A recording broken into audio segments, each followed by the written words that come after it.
ஏங்க பேப்பர் படிக்கிறது இல்லையான்னு ரொம்ப பேர் கேட்டா அவ்வளோ பேர் நீ சொல்கிற பதில் அதான் எல்லா நியூஸும் ஃபோனில் வந்துடுதே அப்படிமா. ஃபோனில் வராது. வர்றதை பற்றி நீங்கள் சிந்திக்க முடியாது. கையில் பேப்பரை எடுத்து பிரித்து படித்தீங்கன்னா தான் தர்மேந்திர பிரதான் மன்னிப்பு கேட்டார் அப்படிங்கிறத படிக்க முடியும். அப்போ தான் தர்மேந்திர பிரதான் ஏன்பா மன்னிப்பு கேட்டார் அப்படின்னு தோணும். ஆமாம் தமிழர்கள்லாம் அநாகரிகமானவர்கள் பேசிவிட்டார், அதுக்காக எல்லோரும் கத்துனாங்க, அதுக்கு பண்ணிவிட்டார். தமிழர்கள் ஏன்பா அநாகரிகமான பேசினார் அவர் அப்படின்னு சிந்திக்கணும்னா கையில் பேப்பர் 3 ரூபா கொடுத்து வாங்கினா தான் இதுவெல்லாம் சிந்தனை வரும். 2 நாள் கழித்து அதே பேப்பர் என்ன எழுதும்னா 3ஆம் பக்கத்தில் இதை போல் டெல்லியில் யாரெல்லாம் இந்த 75 வருஷமாக தமிழ்நாட்டை பற்றி தப்பாக பேசியிருக்காங்கன்னு ஒருத்தர் எழுதுவார். விஷ்ணுபுர சரவணன் ஒருத்தர் எழுதுவார். இவங்க ரொம்ப காலமாக டெல்லியில் இந்த வேலையை பார்த்துக்கிட்டு இருக்காங்களா அப்படின்னு 3ஆம் நாள் தெரிஞ்சுக்குவோம்.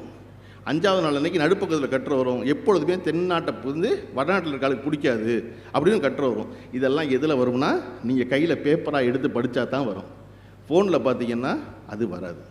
நீங்கள் நினச்சிக்குவீங்க நான் தான் நியூஸ் படிச்சுட்டேனேன்னு, எனக்கு தான் நியூஸ் வந்துருச்சேன்னு, எனக்கு தான் எல்லா செய்தியும் ஃபோனில் வருதுன்னு. வராது. அப்போ ஒரு நாளிதழ் படிக்க துவங்குற இடத்துல இருந்து தான் ஒரு படிப்பு ஆரம்பிக்குது. தயவு செஞ்சு எல்லோரும் முதல்ல வீட்டில் உங்களுக்கு பிடிச்ச ஒரு பேப்பர் வாங்கணும். நீங்கள் பேப்பர் வாங்கினீங்கன்னா உங்களுக்கு அரசியல் புரிஞ்சிடும். அது எந்த பேப்பர் வேணாலும் வாங்குங்க, ஆனால் ஒரு பேப்பர் வாங்குங்க வீட்டில். குறிப்பாக இங்கிலீஷ் பேப்பர் வாங்குங்க. 5 ரூபா கொடுத்து ஒரு இங்கிலீஷ் பேப்பர் வாங்குங்க. 5 ரூபா கொடுத்து இங்கிலீஷ் பேப்பர் வாங்கினீங்கன்னா உங்கள் வீட்டில் இருக்க புள்ள அதுக்கு பிடிச்ச அந்த கடைசி பக்கத்து ஸ்போர்ட்ஸையாவது பிரித்து படிக்கும். அந்த பிள்ளைக்கு கண்டிப்பாக வந்து இன்றைக்கி கிரிக்கெட் பிடிக்கும்ல, கிரிக்கெட் பிடிக்கலாம், செஸ் பிடிக்கும், செஸ் பிடிக்கலாம், ஃபுட்பால் பிடிக்கும், ஏதோ விளையாட்டே பிடிக்க வேண்டாம், வெள்ளிக்கிழமை வர இங்கிலீஷ் நியூஸ் படிக்கும்ல, நடிகர்களை பற்றி படிக்கும்ல, சினிமா செய்தி படிக்கும்ல, பேப்பரில் படித்தா புள்ள மெதுவாக கடைசி பக்கத்துலேருந்து கொஞ்சம் கொஞ்சமாக பக்கத்துக்கு வரும். பக்கத்துக்கு வந்தால் அந்த புள்ளையோட இங்கிலீஷ் நல்ல இங்கிலீஷ் ஆகும்.